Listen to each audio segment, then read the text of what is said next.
This is MJ. I'm an author, I'm an artist, I'm an analyzer. Find all my work at mjmunoz.com. Visit the podcast page for show notes and links. Remember to like, share, and comment to help me grow. This is my fully operational Star Wars analysis, episode 55, Trapped. I am analyzing Star Wars The Bad Batch Season 1, Episode 16, the finale. It originally aired on August 13, 2021, and the title of the episode is Kamino Lost. The writer was Jennifer Corbett, the story editor was Matt Michnovetz, the director was Saul Ruiz, and the immutable Kevin Kiner did the score. I'm going to jump right into my bad stuff. I've got three things to talk about: escalation, crosshair, and darkness. I'm going to go in reverse. The episode was just too dark for me to pick up on a lot of the action. I appreciate how far they've been able to push the envelope from the wooden puppet marionette painted Thunderbirds type characters that Clone Wars Season 1 and the Clone Wars movie had, all the way to this very realistic, good motion on hair and cloth and fabrics and things like that, all the beautiful water textures, and they're doing a phenomenal job. But I don't know if they are making the scenes in the darkness so dark because they can and because it's realistic, it's like real cinema, or not, but I don't like it. I can't see what's going on. It honestly made me care a lot less because I could barely see. And again, I don't know if I have some sort of screen problem, so especially if I try to watch this on my phone, it just doesn't work. So I don't know how to fix that, and I may never be able to. So I'll always be lacking or missing out on stuff if it's in complete and total darkness like this. So that was a big bummer. Next thing, Crosshair. I don't know that I liked how chill he became. Had he been trying to kill the Bad Batch or his old squad and or Omega instead of just kind of going along with them for the ride, I think that would have been more enjoyable and it would have made a little more sense. So it's just something felt off about it. And then he ends up helping Omega, but it's so that they can be even. But I don't know that I dig that. And then the escalation. They were trapped multiple times. They were up against the wall in a situation where they were going to die. I mean, first of all, they survived planetary bombardment that would have made Darth Malak jealous. And sorry.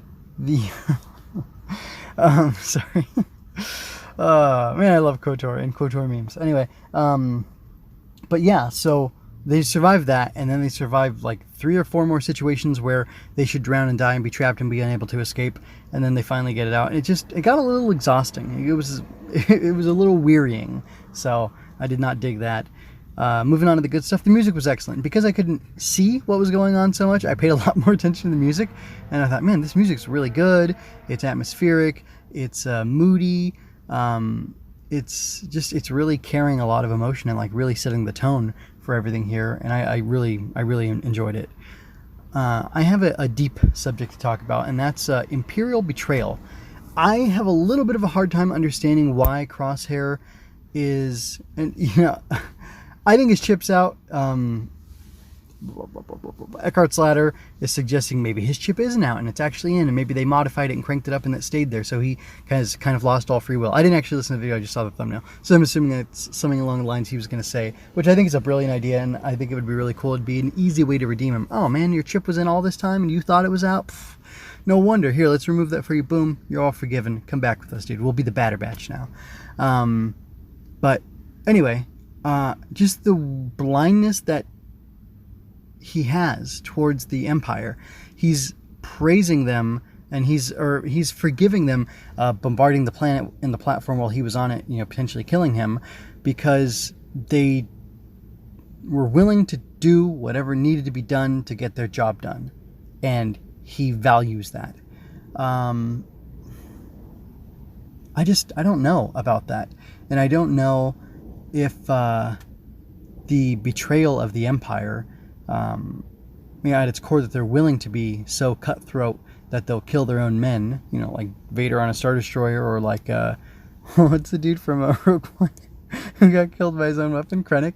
That was so good. Anyway, I don't know if that willingness to just kill your people, your best men, is smart. I mean, it makes it seem like the Empire is dumber than it seemed before.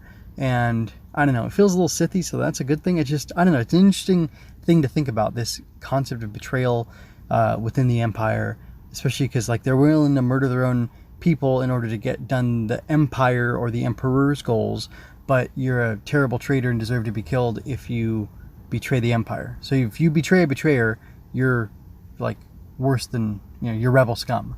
I don't know that jives, but maybe it's an inconsistent, philosophy because it's, fascistic and stuff. So I don't know about that. I don't know what to say. Going into my speculation, season 2 will be called the Batter Batch, not the Good Batch, the Batter Batch, because Crosshair will join them, hence making them mas mal than they were before. So anyway, that's what I think. I got 2 questions here. Did you get emotional about AZ's heroics, or like Omega being heroic saving him? I don't know. Did Omega rather carry the team in this episode, and did you like it? If you think she did, I'm gonna go ahead and give this episode a 3 out of 5. I just thought it was okay. The darkness and the escalation of threat, like on top of. I don't know. It just left me a little cold. So it didn't really do it for me. I didn't really get emotional about AZ. I think AZ should have been in a little bit more of the show. Should have gotten a little more connection, or just seeing the relationship between him and Omega on display a little more. They did some cool stuff with him, but I didn't really get emotional about like him dying or sacrificing himself or whatever. He is dead by the end of the episode, right? She doesn't have a droid now? I don't think. Anyway, I don't even remember now. And I just watched it like 8 or 10 hours ago, so I should remember those sorts of things. Which maybe speaks to the quality of the episode. And then, did Omega carry the team, and did you like it? I kind of think she carried the team. She knew the route. Like, she was and Crosshair gives them a hard time about it, but she's a subject matter expert. She knows exactly what's going on. She knows the bowels of Kamino like that. And, she is a good strategist. Again, we've never seen how much better she is than Hunter, but, how they match up. But still, we get to see that she's, a very capable, strategic mind, or she has a very capable strategic mind, and we got to see it on display, and I was cool with it. And like stuff with her where like she was shooting that bow and stuff I can't remember what she was doing, but it was cool. It was a cool moment, and I grabbed a thumbnail. I made a thumbnail out of it because it looked so good.